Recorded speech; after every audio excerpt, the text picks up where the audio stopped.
सूर्य अथवा सूरज सौर मंडल के केंद्र में स्थित एक तारा है जिसके चारों तरफ पृथ्वी और सौर मंडल के अन्य अवयव घूमते हैं। सूर्य हमारे सौर मंडल का सबसे बड़ा पिंड है और उसका आकार लगभग 13,90,000 किलोमीटर है, जो पृथ्वी से लगभग 109 गुना अधिक है। ऊर्जा का यह शक्तिशाली भंडार मुख्य रूप से हाइड्रोजन और हीलियम गैसों का एक विशाल गोला है। न्यूक्लियर मर्जर अर्थात परमाणु विलय की प्रक्रिया द्वारा सूर्य अपने केंद्र में ऊर्जा पैदा करता है। जिस दिन मकर संक्रांति होता है, मकर राशि में जब सूर्य जाता है, तो उस दिन का महत्व हमारे लिए बहुत काफी होता है, विशेष करके यज्ञ, हवन, पूजा पाठ, दान पुण्य के लिए। संक्रांति एक संस्कृत शब्द है जिसका धातु है संस्करण। संस्करण अर्थात बदलाव, जिसे हम ट्रांजिशन या एक चेंज कह सकते हैं। मकर राशि जो उनके स्वामी है वो शनिदेव है, और शनिदेव वो न्याय के भगवान है, तब मकर राशि भी न्याय के राशि है। कोविड से लड़ने के लिए सूर्य भी उपयोगी साबित हो सकता है। जब हम धूप में बैठते हैं तो हमारे चेहरे में विटामिन डी उपलब्ध होता है, बनता है। जब हम धूप में चलते हैं तो इससे हमारी इम्यूनिटी बढ़ती है। इसी सूर्य का प्रकाश जब धरती पर पड़ता है तो उस जगह को ज्योति के साथ साथ अनेक शक्तियां भी प्रदान करता है। प्रकृति और पुरुष दोनों ही इसके सहारे जीवंत रहते हैं। हिंदू शास्त्रों के अनुसार लगभग सभी त्योहार चंद्र क्रांति से जुड़े हैं, मतलब चांद के रिवॉल्यूशन से जुड़े हैं। बस एक ही ऐसा त्योहार है जो चंद्र क्रांति से नहीं बल्कि सूर्य क्रांति से जुड़ा है, और वह है मकर संक्रांति। आइए मकर संक्रांति के शुभ अवसर पर सूर्य की इस क्रांति का धरती तथा मनुष्य पर क्या असर करता है, इस कार्यक्रम में देखते हैं। नमोस्तु सूर्याय सहस्ररश्मये सहस्रशाखान्वित संभवात्मने सहस्रयोगोद्भव भावभागिने सहस्रसंख्यायुगधारिणे नमः। पृथ्वी हम सब का निवास ग्रह, यह 5 महत्वपूर्ण रेखाओं से विभाजित किया गया है। आर्कटिक सर्कल अर्थात उत्तरी ध्रुव वृत्त, ट्रॉपिक ऑफ कैंसर कर्क रेखा, इक्वेटर भूमध्य रेखा, ट्रॉपिक ऑफ कैप्रिकॉर्न मकर रेखा, अंटार्कटिक सर्कल दक्षिण ध्रुव वृत्त। पृथ्वी अपनी एक्सिस पॉइंट से 23.5 के कोण से झुकी हुई है और अपनी एक्सिस पॉइंट पर घूमती हुई सूर्य का चक्कर लगाती है। इस तरह सूर्य की किरणें झुकी हुई पृथ्वी के दोनों भाग अर्थात नॉर्दर्न हेमिस्फीयर और साउदर्न हेमिस्फीयर पर बराबर नहीं पहुंच पाती, जिसकी वजह से मौसम में बदलाव होता है और रात तथा दिन की अवधि में परिवर्तन होता है। सूर्य का चक्कर लगाती हुई पृथ्वी एक ऐसी स्थिति पर आती है जब सूर्य उत्तरायण में प्रवेश करता है। 12 गो संक्रांति है, और जैसे कि सूर्य देव जब एक जगह से दूसरे जगह जालन तो ओके संक्रांति बोला जा, और जैसे कि धनु राशि छोड़ के दूसरा राशि में जालन तो ओके हाउ एवोल्यूशन के हमनी संक्रांति बोला जा। अब काहे मकर संक्रांति बोला जा, क्योंकि मकर राशि में प्रवेश करतन सूर्य देव, और जब मकर राशि में प्रवेश करेलन से सूर्य देव तो और एगो महत्वपूर्ण बात है कि बाप बेटे के मिलन भी होता, क्योंकि 10वें घर में जो है, जो मकर राशि के जो घर है 10वें घर शनि के घर, ऊ में में सूर्य देव प्रवेश करेलन। इसे मकर संक्रांति के दिन बोला जा बाप और बेटे के बीच में जितना कली के दुख, जितना कली के मिसअंडरस्टैंडिंग है, सब दूर हो जाला। समय के अनुसार 14 जनवरी से 14 जुलाई तक उत्तरायण अर्थात समर सॉल्स्टिस होता है और 14 जुलाई से 14 जनवरी तक दक्षिणायन अर्थात विंटर सॉल्स्टिस होता है। जब सूर्य उत्तरायण में प्रवेश करते हुए मकर रेखा तक पहुंचता है, वहां से शुरू होती है मकर संक्रांति।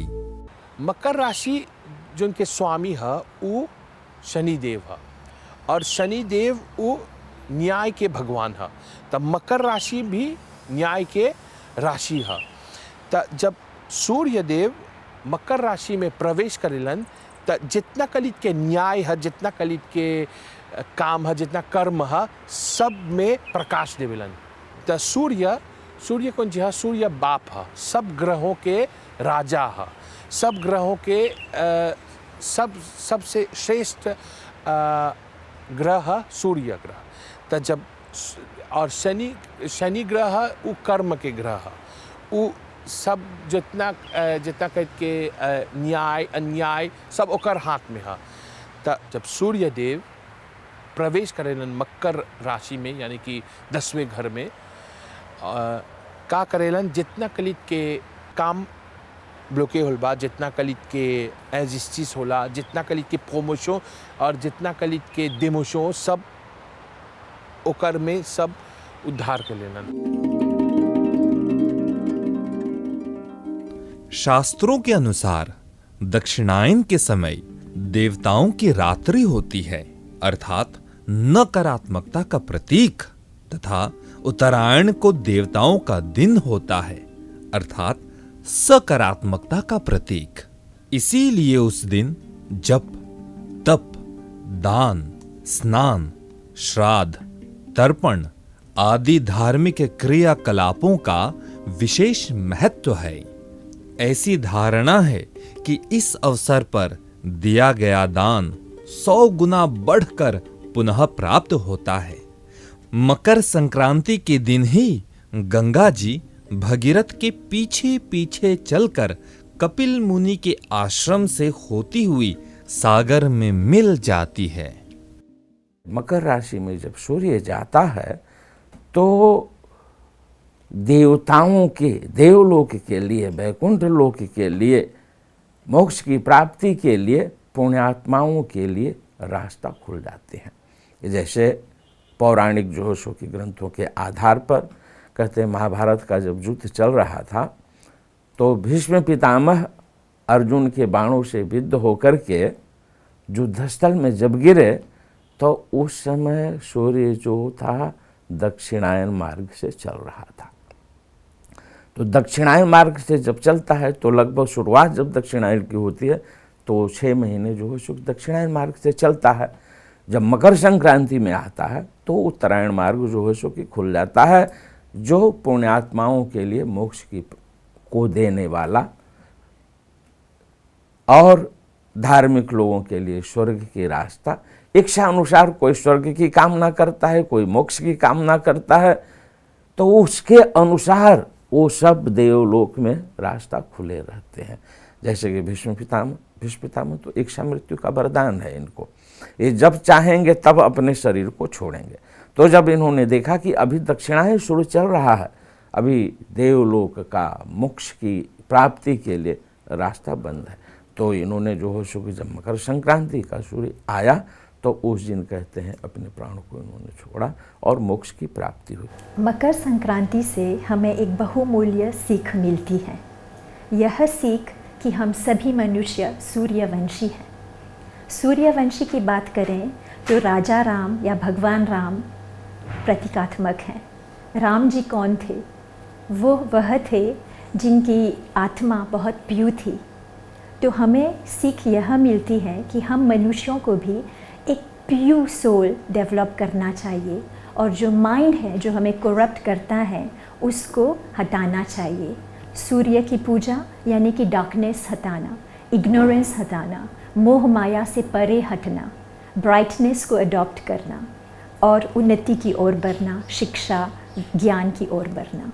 बिने वातीला सूर्य बिने वातीला धरती बिने वातीला सूर्य बिने वातीला श्री भगवानाय वदा पुरयावे वातीला श्री भगवानाय वदा पुरयावे ब्रह्मा बिने वातीला सूर्य बिने वातीला ब्रह्मा बिने वातीला सूर्य बिने वातीला श्री भगवानाय वदा पुरयावे वातीला श्री भगवानाय वदा पुरयावे। सूर्य बहुत प्रमुख है संक्रांति के दिन, स्पेशली मकर संक्रांति के दिन, और सूर्य जी की पूजा होती है। कैसे होती है? उनको सुबह अर्घ देते हैं। भारत में लोग गंगा में डुबकी लगाकर भी अर्घ प्रदान कर सकते हैं और पूजा पाठ के साथ साथ दान दक्षिणा में बहुत मानते हैं और करते भी हैं। विश्वविद विश्वजित कर्ता विश्वात्मा विश्वतोमुख विश्वेश्वरो विश्वयोनिर् नियतात्मा जितेन्द्रियः कालाश्रयः कालकर्ता कालः कालनाशनः महायोगी महासिद्धिर् महात्मा सुमहाबलः प्रभुर्विभुर्भूतनाथो भूतात्मा भुवनेश्वरः भूतभव्यो भावितात्मा भूतान्तःकरणं शिवः। देखा जाए तो सब कुछ न सिर्फ ऊर्जा अपितु सब कुछ सूर्य से आया है। ये नदी, ये धरती, ये पेड़, ये पौधे, ये धूप, आखिर में हम सब लोग देखा जाए एक तरीके से सूर्य से आए हैं। ऊर्जा, यहाँ तक कि जो हम खाद्य खाते हैं, जो खान पान है, वो भी सूर्य से निकलता है। किस तरह से? पेड़ पौधे में जो पत्ते होते हैं, पत्तों में होता है क्लोरोप्लास्ट और क्लोरोप्लास्ट में होता है क्लोरोफिल। क्लोरोफिल में वो शक्ति होती हैं जिसके ज़रिए वो सूर्य की शक्ति को अपने आप में कैप्चर कर लेती है। उसी शक्ति को लेकर क्लोरोफिल एटमॉस्फेयर में जो कार्बन डाइऑक्साइड होता है, धरती में जो खाद्य होती हैं और जो पानी होता है, उन सबको मिलाकर वो बनाता है पेड़ के लिए खाद्य, और उसी खाद्य को हम हासिल करते हैं अपने खाने के लिए। सो हमारा खान पान पेड़ों से आता है, लेकिन पेड़ों की शक्ति खान पान बनाने के लिए सूर्य से हासिल होती है। तो इस तरह से ऊर्जा हमारे खान पान के लिए सूरज से निकलता है। न सिर्फ वो, जब पेड़ पौधे अपना खान पान बनाते हैं तो कार्बन डाइऑक्साइड को ऑक्सीजन में बदलते हैं, और उसी ऑक्सीजन को हम प्राणा के ज़रिए, अपने प्राण के ज़रिए, रेस्पिरेशन के ज़रिए हमें उस ऑक्सीजन से शक्ति मिलती है। वो ऑक्सीजन भी पेड़ पौधे बनाते हैं सूर्य की शक्ति को लेकर। अब इसके अलावा जितने भी गाड़ियाँ चलती हैं, जितने भी इंजन चलते हैं, वो भी फॉसिल फ्यूल के साथ ही चलते हैं। अब वो फॉसिल फ्यूल कैसे बनता है?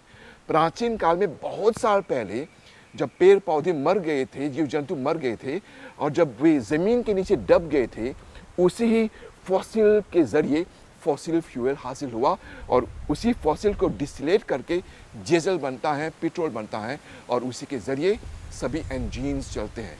तो ये सब कुछ हमारा पूरा संसार जो चलता है इन्हीं फ्यूल, इन्हीं ऊर्जा के साथ चलती है जो सूर्य से मिलता है।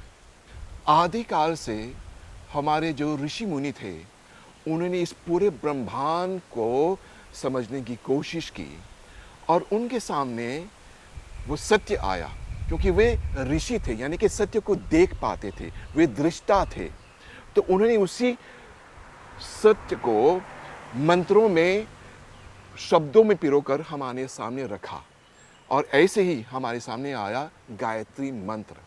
ओम भूर्भुवः स्वः तत्सवितुर्वरेण्यं भर्गो देवस्य धीमहि तत्सवितुर्वरेण्यम, उस सविता को, उस सवित्र देव को उन्होंने पूजा, क्योंकि वही सविता उस सूर्य के पीछे शक्ति होती है। सूर्य के पीछे जो शक्ति होती है उसे सवित्र देव कहते हैं। और संक्रांति के इस उपलक्ष्य पर हमें ये सीख मिलती है कि हमें किस तरह से अपनी ग्रैटिट्यूड को, अपनी कृतज्ञता को अर्पण करें। हर एक व्यक्ति जो सुबह को उठकर सूर्य अर्घ देता है, हर एक व्यक्ति जो सूर्य नमस्कार करता है, जो संक्रांति मनाता है, अपने आप में वो सूर्य भगवान के प्रति अपनी कृतज्ञता को एक्सप्रेस करता है।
सबसे पहले सूर्य हमें सिखाते हैं कि समय पर जागना चाहिए, अपना काम करना चाहिए और समय पर सोना भी चाहिए। डिसिप्लिन, जीवन में कैसे डिसिप्लिन लाना चाहिए, ये सूर्य हमें सिखाता है। दूसरी बात, सूर्य निष्ठापूर्वक अपना काम निभाता है। मौसम कैसा भी हो, धरती पर मौसम कैसा हो, लेकिन उसके ऊपर सूर्य अपना काम निरंतर करता है। ये सीख हमें मिलती है सूर्य से। इसके अलावा सूर्य सभी लोगों के लिए बराबर चमकता है। वो दरिद्र हो, राजा हो, किसी कौम का भी हो, सूर्य सबों के लिए, जिसे कहते हैं निष्काम कर्म सेवा, भगवद गीता में आता है, कृष्ण भगवान ने कहा है निष्काम कर्म सेवा। अगर कोई प्रतीक है उस निष्काम कर्म सेवा का तो वो सूर्य है। सूर्य सबके लिए समान करता है और अपने लिए कुछ नहीं करता है। सूर्य आसमान में चमकता है एक विजिबल गॉड की भांति। भगवान श्री कृष्ण कहते हैं भगवद गीता में 10वें अध्याय 21वें श्लोक, आदित्यानाम अहम विष्णुर ज्योतिषाम रविर अंशुमान, कि आसमान में सबसे ज्यादा चमकने वाली वस्तु में मैं सूर्य हूं। हे पार्थ, हे अर्जुन, मैं सूर्य हूं। तो वो सूर्य एक यज्ञ के समान है, एक यज्ञ के समान, जहां पर निरंतर यज्ञ होता जा रहा है। और कैसे हो रहा है? जहां पर सूर्य खुद अपने आप की आहुति दे रहा है। पुरुष सूक्त, ऋग्वेद के पुरुष सूक्त में लिखा गया है कि पुरुष इस सृष्टि को करने के लिए अपने आप की आहुति देता है। उसी प्रकार इस पूरे संसार को प्रकाशमय करने के लिए सूर्य अपने अंदर अपने आप की आहुति देते हैं, जिससे कि पूरे संसार को प्रकाशमय किया जा सके। 1834 में जब मॉरिशस में भारतीय मजदूर आने लगे, तब से इस टापू में मकर संक्रांति मनाया गया।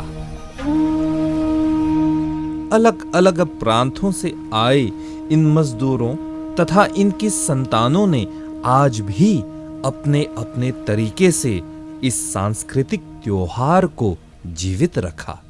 यह हमें जानना बहुत ज़रूरी है कि संक्रांति जो पर्व है उसका ओरिजिन इंडिया में हुआ था और इंडिया में हार्वेस्ट टाइम के लिए ये सबसे अच्छा होता है, सबसे उचित, सबसे उत्तम समय होता है कि कटनी अच्छी हो, हार्वेस्ट अच्छी हो और आर्थिक स्थिति अच्छा बढ़े। तमिल में इसे पोंगल कहा जाता है तथा तेलुगु, मराठी और भोजपुरी में मकर संक्रांति।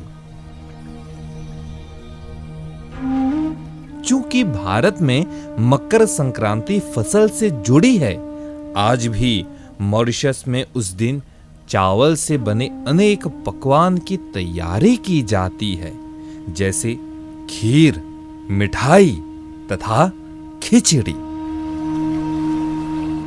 अगर हम पंजाब और दिल्ली की बात करें तो वहाँ पर लोहरी से जानी जाती है। शाम को वहाँ पर एक बड़ा सा बॉनफायर लगता है और मकई, पीनट्स जैसे, सेजाम सीड्स जैसे वो अग्नि को दी जाती हैं, लोगों में बांटा जाता है और वहाँ पर कुछ फोल्क्लोरिक गाने या नाच गाना भी हो सकता है। अगर डाउन साउथ इंडिया में जाएं तो वहाँ पर उसे पोंगल कहते हैं और वहाँ पर भी धूमधाम और ऑस्पिशियसनेस को मानते हुए नए कार्य शुरू करते हैं। नया बिजनेस हो तब भी शुरू करते हैं, नए कोर्स हो तो यूनिवर्सिटी का कुछ भी हो तो शुरू करते हैं। और मॉरिशस में फिर क्योंकि हम इंडियन डायस्पोरा से जुड़े हुए हैं और मॉरिशस में हम लोगों ने बहुत अच्छी तरह से इस कल्चर को हमने सस्टेन किया हुआ है। मकर संक्रांति सभी घर में, हिंदुओं के घर में मनाई जाती है। एक पर्व है जो हम सभी को यूनिफाई करता है। सुबह सफाई के साथ, हाइजीन के साथ पूजा पाठ की जाती है, शेयरिंग होता है और यूनिफाइंग फैक्टर है कि सभी हो सके तो शाम को मिलकर खिचड़ी बनाते हैं और सभी प्रेम के साथ खिचड़ी का सेवन करते हैं। और यह भी जानना शायद ज़रूरी है कि कुछ प्रांतों में भारत के मकर संक्रांति को खिचड़ी ही कहते हैं। खिचड़ी क्या होता है? दाल के साथ अलग अलग जो पल्सेस होते हैं हार्वेस्ट में मिला है, स्पाइसेस के साथ जोड़कर, यही है यूनिफाइंग फैक्टर जो हम लोगों को सीखना चाहिए। एक बनकर, ऑर्गेनिक बनकर साथ में जीते हैं, साथ में प्रोग्रेस की ओर चलते हैं।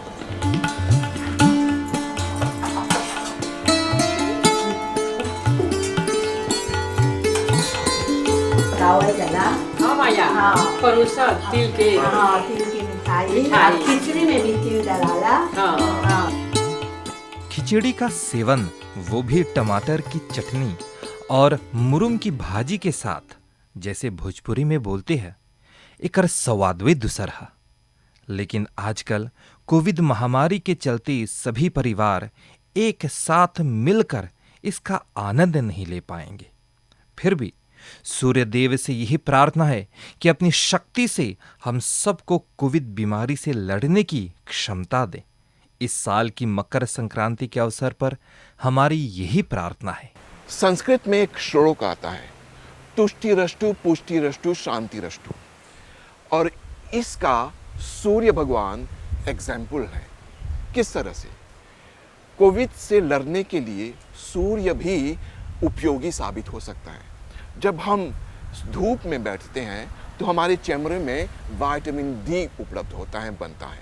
जब हम धूप में चलते हैं तो इससे हमारी इम्यूनिटी बढ़ती है, विटामिन डी मिलती है और इस इम्यूनिटी से हमारे अंदर में जो डिफेंसिव पावर है वो भी बढ़ता है। साथ ही साथ जो औषधियाँ, जो धूप के कारण, सूरज के कारण हमारे नीचे में जो औषधियाँ बनती हैं, उसी से निकलकर कोविड से लड़ने के लिए मेडिसिन बनता है। तो ये इन सब पदार्थों को मिलाकर ही, एक तो हमारी इम्यूनिटी, दूसरे से मेडिसिन, तो तीसरे से व्यायाम, ये सब कुछ मिलकर हम कोविड से ज़्यादा अच्छी तरह से लड़ पाएंगे। इसके उपरांत मानसिक तरीके से जब सूरज उगता है, जब धूप खिलती है, तो इसका मानसिक प्रभाव मन पर होता है, हमारे मन पर होता है और हम ज़्यादा अच्छी तरीके से बीमारी से, कोविड से लड़ पाएंगे। सो नेचुरली जो धूप होती है, जो सूर्य की किरणें होती हैं, it has a sanitizing effect। लोग सैनिटाइजर को लेकर हाथ को डिसैनिटाइज करते हैं, लेकिन सूर्य की किरण भी अपने आप में डिसैनिटाइजिंग एजेंट हैं। इसी लोगों से कहा जाता है कि सुबह को खिड़कियां खोल दें, जिससे कि सुबह का जो सूरज है, जो किरणें हैं, वो घर के अंदर आए, शरीर पर पहुंचे और हमें तंदुरुस्त करें और साथ ही साथ अपने घर को डिसैनिटाइज करें।